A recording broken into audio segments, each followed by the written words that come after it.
Hello friends, welcome to our YouTube channel. In this video I am gonna tell you about how to fix your hotspot problem if it is not opening and not connecting to your another device. How you can fix it? So first friends, you have to open your settings, then click on connection, and you will see here it is mobile hotspot.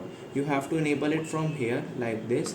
Click on this mobile hotspot. Here it is configure, and here it is the password. First you have to click on here, and you have to re-enter your password or change your password again for a while, and click on this band and click on 5 gigahertz preferred. Then it will one might be you have to just click on advanced. You can set your mobile data limit also, and you can just choose this and click on save. This will reset your mobile hotspot setting. I hope you like this video. If you like this video, then subscribe to our YouTube channel for more helpful tips and tricks videos. See you next time.